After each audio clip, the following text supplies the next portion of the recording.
speaker is Stacy Richards. Stacy is a lawyer, former corporate sales leader, and founder of OysterReef Coaching. Throughout her career, Stacy's been recognized for both her passion and her commitment to coaching and mentoring. She's made hundreds of hiring decisions and coached with Seth Godin's Alt MBA for 3 years.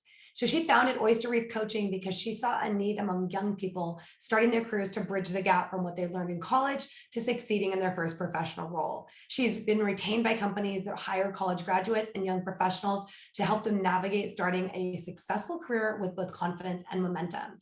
And she's a frequent presenter and facilitator from audiences of 100, groups of executive lawyers and federal judges, to women's exec groups and college student organization. Through her practice method, she coaches and inspires driven young entrepreneurs and professionals to exude confidence, seize opportunities, and succeed wildly in a fulfilling career. As a thought leader in transitioning from college to career, mentoring and leadership, and the power of interpersonal skills for career success, she's appeared on podcasts and radio shows. And today she's going to be talking about using empathy as a powerful tool for business success. So let me bring Stacy on.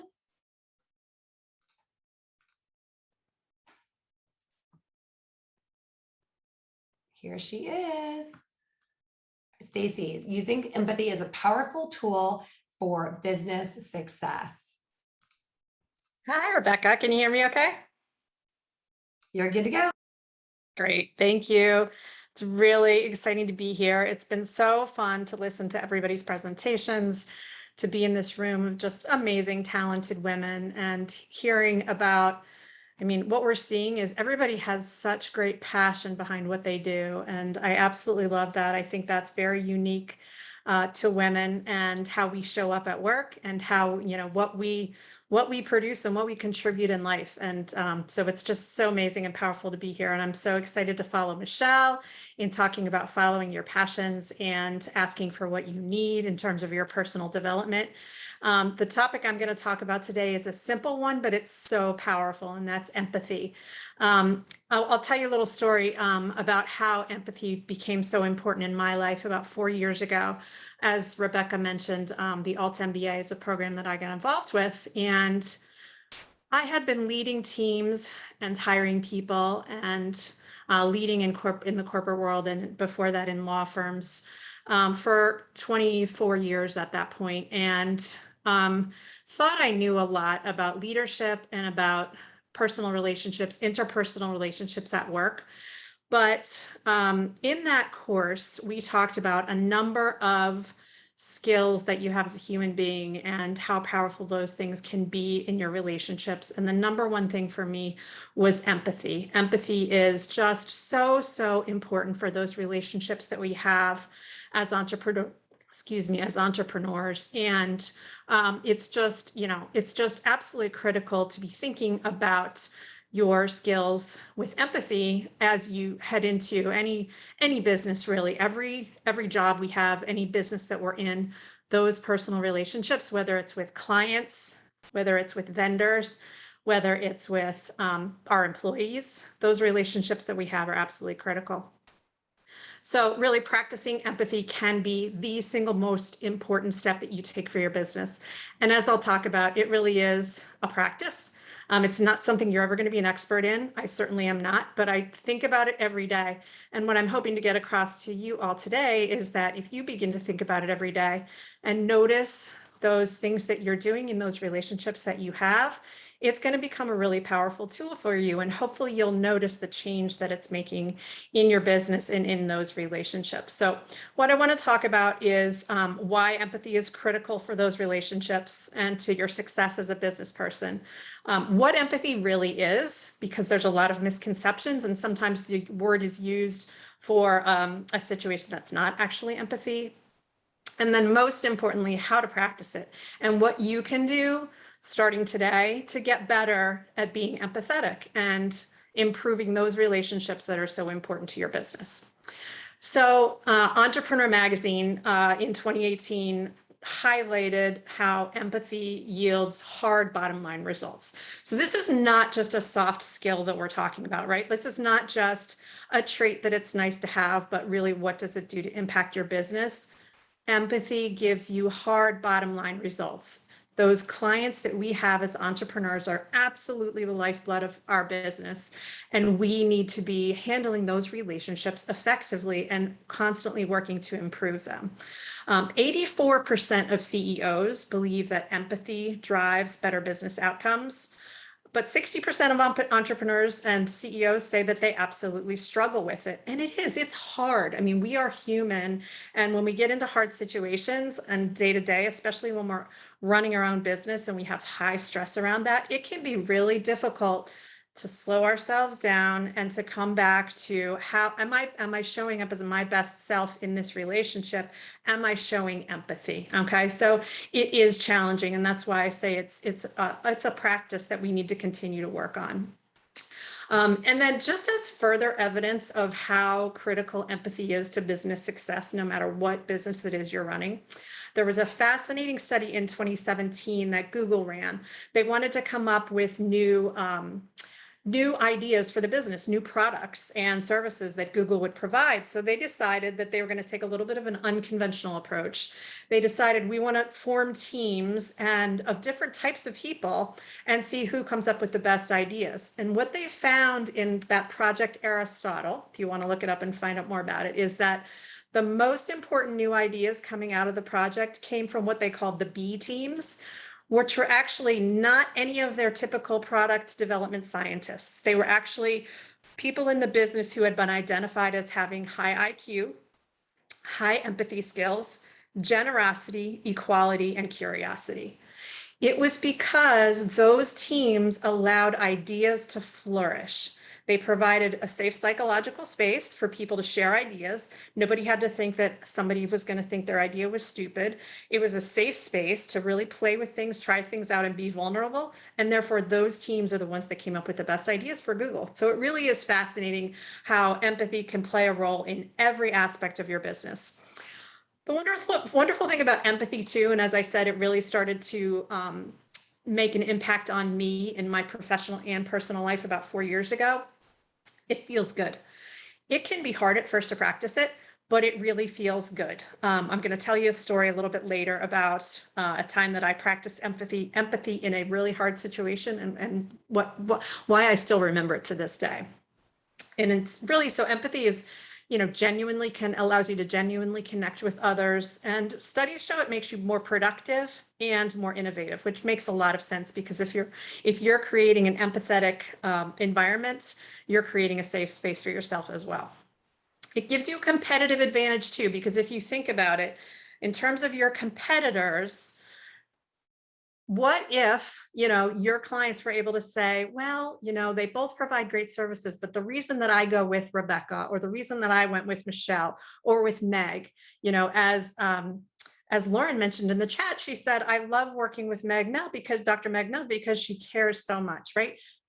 I am guaranteeing that she shows empathy with her clients on a daily basis. So that really can set you apart and give you a competitive advantage.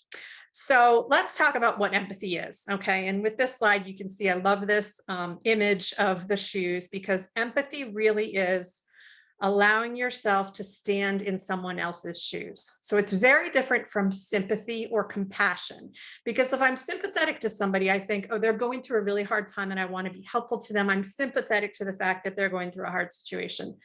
If you're empathic, you're actually thinking about you being them, right?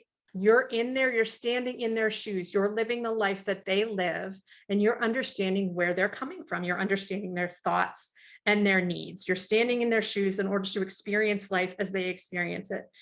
And as provocative as this might sound, sometimes in tense situations, to be empathetic, you have to actually put yourself in the position where you're saying that person is right. Because of their lived experience, they are right. And I need to be respectful of that. And I need to understand that and be empathetic. Allowing yourself to see why they're right is such an amazing feeling. I'm gonna give you a challenge at the end before we wrap up here to something to practice right away for yourself, just to start getting in this practice of empathy. That's really going to allow you to stand in someone else's shoes and feel the power of that, because it really does allow you to get rid of all your preconceived notions. And it does take practice. It's hard, especially if you're in the heat of a difficult moment, but it's really very powerful. I'll give you an example of working with a client recently and how I talked to them about being empathetic and standing in somebody else's shoes. So I coach young people, and primarily because I just, after working through 25, 26 years in my career, I recognized how critical these interpersonal skills like empathy are in the workplace. How, if we all really get serious about practicing these skills, we can absolutely revolutionize and transform the workplace and make it a better place to be. And so I work with these young people because I think, wow, they have so much runway and they're just so open to ideas. So I was coaching a client who has finished up an internship, and she's gotten a full-time offer from a very prestigious global bank. And she's thinking about taking it, but she is also in the process of interviewing with another institution that she's potentially more interested in. So this bank has given her an offer, and she has already asked for one extension on accepting of the offer to see if she can get an offer from this other place. And so she asked me, would it be okay to ask for another extension? And what I helped her think through was, let's put yourself in the shoes of the manager who you worked with all summer and who has given you this offer, and you've now asked for an extension for, and you're thinking that now you want to ask for another extension. How is she feeling? In her shoes, she managed you all summer. She was responsible for making you happy and making you a fulfilled employee at this bank for the summer and wanting to come on full time, right? So she's worried that you're not going to take the offer. How is she going to feel about the request for a second extension, right? So these are the things that I helped her think about, which hopefully will help her by being more empathetic and putting herself in the shoes of the other person who she's interacting with and making an important decision about. What is the impact on her? And how can I therefore make sure that my decisions and my communications are mindful of her needs and her emotions and her job and everything else? Because no matter how she handles this, if she's empathetic in doing so, that woman's going to respect her and be impressed with her, and likely not be as hurt as she would be if it was just delivered in the wrong way and not with forethought about, how she stands in her shoes in that position. So just as an example of how that standing in somebody's shoes works. So let's talk now about how to practice and transform your business relationships with empathy. So if you could just go to the next slide. There's a few things there are a few tips that I have for being, practicing empathy every day. And I don't mean becoming an expert in empathy, because like I said, it's just impossible, right? We're humans, we have human emotions. We sometimes, have our low ebbs in our cycles, as Dr. Meg was talking about, and we're just not going to react and think through things clearly. But if we're practicing every day, we're getting better at it every day, and it becomes more natural. So I want to show you something that I have on my desk, which I think is one of the most important things to practicing empathy. And it's a little tent sign that says, "Be here now." I don't know if you can see that. It says, "Be here now." And I keep that on my desk. And with every conversation I have, it's in my view, right? What that means is I am not looking at my phone. I am not reading something else. And again, I'm not perfect at this, right? I'm 100% of the time. Am I on with this? No, absolutely not. But if I have this sign here, it's reminding me constantly to return to full focus for the person I'm listening to, for the person I'm talking to. If I'm here now, that's how I'm maximizing my chance to be an empathetic person. If I'm listening to a potential client, if I'm listening to somebody who's doing work for me, if I'm listening to somebody who might provide leads for me, if, whoever it is, if I'm fully present in that conversation, I am much more likely to catch things, the nuances to the conversation that are going to be important for me and how I react. The person's going to feel listened to and heard. And that's just so important for developing those solid relationships. So I would encourage you to put some sort of visual if those kinds of things help you to remember to be here now with those conversations that you're having and those interactions that you're having every day. When you're in conversation, active listening, and I have a whole training for my clients around active listening. It's really such a fascinating thing because there's some traditional advice that, is just so trite about listening and, showing people that you're listening by nodding and saying, uh-huh. And, as a speaker, a TED speaker who I love says, if you're actually really listening to people, you don't need to demonstrate that you are. They know you are, right? So one of the things that you do want to do though is show curiosity, show that you are, if they say something, and you wonder, oh wait, I need to learn a little bit more in order to really understand, say, do you mind if I interrupt and just ask something about that? So, be actively involved in the conversation. That active listening is a critical part to showing empathy. This is one of my favorites because when somebody put this to me maybe, I don't know, 6 or 7 years ago in this way, I thought, oh my gosh, that makes so much sense. So we all have the inner voice, right? We all have the inner voice in our heads and we have always known it's there. And I always kind of thought of it as, my thoughts, right? The thoughts just running through my head. But when I started to think about it as an independent inner voice and as sort of an entity on its own, it gave me a lot of objectivity and actually power over that voice. So now when I hear that inner voice and I'm in conversation with somebody and I need to be listening so that I can be empathetic, so that I can develop a better relationship with them, if that inner voice is talking, I pretend it's a third person and I say, okay, yes, heard you. Now you need to be quiet because this other person is talking. And I actually dismiss that inner voice and put it to the side. And that really does help me. I saw a TED talk by Liz Gilbert, the author Elizabeth Gilbert, who's wonderful. And she says, the way she phrases it is take the back seat. I'm going to put you in the back seat right now because I'm driving, right? So when that inner voice is interrupting you, and often what that inner voice is saying is, here's what that person thinks of me, and here's what those words are meaning about me. Yes, from Big Magic, exactly.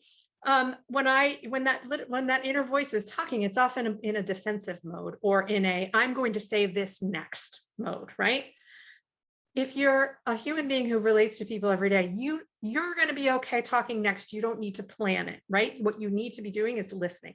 So give that inner voice, a space for silence. Tell that inner voice you'll listen to it later, put it in the back seat, whatever it is you need to do, but silence that inner voice because it's just a really important way to more actively and closely listen to somebody carefully and therefore be able to show them empathy. Show vulnerability too in those conversations that you're having.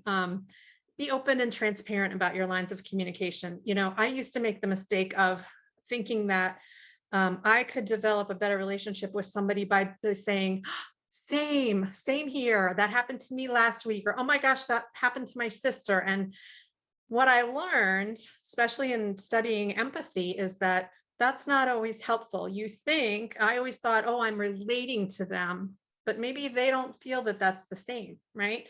I just let them talk. If I have a story that I think might be helpful, of course, I'll bring that up, but just check yourself, see if that happens where you're saying all the time, oh, yep, I know exactly what you're talking about because this happened to me, or that might not be the same thing. So just keep that in mind when you're practicing empathy. It feels a little invalidating. It does, Natalie. That's exactly true. It just feels like they're wanting to talk instead and tell you their stories. So the golden rule flip. I think that our next speaker is going to talk about this too, because it's really powerful because we were all taught, at least I was, and I think this might be a biblical reference, but we were taught the golden rule: do unto others as you would have them do unto you, right? But we need to flip that. To be truly empathetic, we need to do unto others as we discern they want to have done to them, not what we want, because that's not what matters. What matters is what they want. So in practicing empathy and in practicing active listening, we're hearing what they're saying and we're reading between the stated words, and we're really paying very close attention to them in order to better stand in their shoes and truly understand their thoughts, feelings, emotions. And that way we can better figure out what they need and not what we would need if we were them, right? But actually being them. Practicing empathy is something that you can do every day, because hopefully you can take some of these tips and practice them in any conversation. And I would challenge you to try and practice them with your most difficult clients, your most difficult family members. It's always safe to try these things on family members too. Those challenging conversations that you have, those are often the best places to practice empathy. And it's also your best places to practice active listening, because sometimes those are the things you need to hear. Like, you really need to hear, because often what happens is when we're having those difficult conversations, we put up a wall. We let that inner voice talk really loudly about how wrong this person is and how unfair it is that they're saying what they're saying. But there's probably some nuggets in what they're saying that can be really valuable to break down barriers and improve our relationship. And so we need to be thinking about empathy and fighting those defensive mechanisms inside ourselves, even in those most difficult relationships. Some things that you can just do very practically. I was coaching a client yesterday and really trying to get this point across to her, to pause before responding, because we were working through some of her most difficult collegial relationships, and one in particular. And she recognized that she has very little patience with this person. And that causes her to always be thinking about what she wants to say next to win the conversation. And that she allows very little time for even listening to them, let alone empathizing with them. So pause before responding. One of the most powerful tools that you can use to make yourself become a more empathetic person is silence. Because if you're allowing for silence, you're recognizing this is an important conversation. I'm going to think carefully. I'm listening to them. I'm leaving space for this. I'm being here now, right? So where you can, where you see opportunities, practice silence. And again, family relationships, this is one of the best places to do it. When I was first studying empathy in this course that I took 4 years ago, we were challenged with silence for an assignment. And it's funny because I did it with my husband, I did it with my mom, I did it with my kids, and they were all like, what's going on? It's sort of, if you're used to responding quickly and moving conversations fast and getting on to the next thing, that silence can be jarring for people, but it also can be very impactful, and it can be really helpful for you as you work on developing that empathy muscle. So hopefully that's given you a few good tips about how to practice empathy every day. You can start it, tomorrow. You can start it this afternoon, this evening, whatever it might be, in any kind of interpersonal relationship that you have. I made a note while Michelle was talking too, that these tools can be very, very helpful to you in asking for what you want in terms of your development. Because if you're thinking before going into a conversation about your development, whether that be with a client that you want to, expand business with, or a boss, or whatever it might be, if you're thinking carefully about, well, what are their needs? Have I stood in their shoes for a few minutes? How are they feeling about the situation? What might be the objections, and why? Why might they be very valid in those objections? Thinking through those things can really be powerful in that type of conversation as well. One other tip that I would have in terms of becoming more empathetic is when you're interacting with people, and this has become more important for me over the years too, I just forget things, right? I'm 52 years old. I don't remember things the way that I used to. And I work with a lot of clients. I've always been in a situation where I work with multiple clients or multiple employees in a day. And so I want to remember personal things about them so that I can practice empathy. And so I write things down. As I'm in a meeting taking notes, I may say, oh, so-and-so is having a birthday party for their son next week. Or, writing things down just really helps, because you're showing that you care about what's going on in that person's life. And that really helps to further the relationship and help you to be more empathetic. So on the last slide, I want to emphasize again, practice over progression, right? Or perfection. You're never going to be perfect in empathy. We are human beings until the end. We have energy that ebbs and flows. We have things that happen in our lives. We're never going to be perfect, but the more that we practice empathy, the better our relationships are going to be. And the better our businesses are going to be, because if we, just as I started, if you are really paying attention to those relationships and caring for them and nurturing them with empathy, that's going to take you a long way with the vendors, your peers, your employees, and most importantly, your clients. So I'm going to leave you all with a challenge. And I wanted to tell you one story first, and that's just to give you an idea of how you might practice empathy. So a couple of years ago, I had actually been coaching on a topic like this. I had been speaking on a topic, a broader topic, but it incorporated empathy. And then I had to fly home, and I was getting on an airplane, and I was talking on the phone. This was pre-COVID. The plane was full. I was getting on, trying to wrap up this conversation, trying to put my things in an overhead bin. And so I put them in, and there was a woman next to me who looked at me, and she said, "Did you just put your suitcase on my coat?" And I went, "Oh, I guess I did. I guess I did." But what came out of my mouth was, "I think that's why they tell you to put your coats in last, so we can put our suitcases in first." Like, that was my snarky remark, right? And I sat down and I thought, I mean, really, like, I put my suitcase on her coat. Why is her coat just, So it wasn't the most mature or empathetic reaction that I had. And then I sat there and laughed at myself as the flight took off, because I thought, how ironic. I've been talking about empathy and, I really didn't practice it there. So what I did is, when we were getting off the flight, I thought about it, and I thought, she could have had a really bad day. That could have been a special important coat for her. Who knows what's going on in her life? If I put myself in her shoes, I mean, there's a million reasons that not just being, short or nasty with me, that could have led to that comment. So I apologized to her. And, as we were getting off the flight, I said, "Look, I'm really sorry," and I thought about that for a long time, and I thought about how I have opportunities every day to put myself in somebody else's shoes and to have a better understanding of maybe how they're acting, how they're reacting, and therefore not to, to be my better self in reaction to them. So empathy can be a really powerful tool. And the challenge that I will leave you with is the thing that made the most difference for me and how to really understand empathy in my life.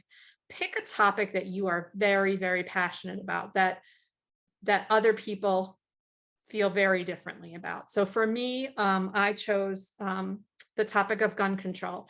I've always been very active in gun control, organizations, and I feel very passionately about it. So what I did is I wrote a story from the point of view of somebody who is a gun owner. And I really, really did it in a way that was very authentic. I wasn't, saying things that I could easily counter. I was actually putting myself in the shoes of somebody who was a gun owner and writing passionately about why I felt that way based on my personal experience. And that was very powerful for me in understanding empathy. So I will leave you with that challenge if you'd like to do so. It's just a great way to start on your journey of practicing empathy. I wish you a whole lot of luck.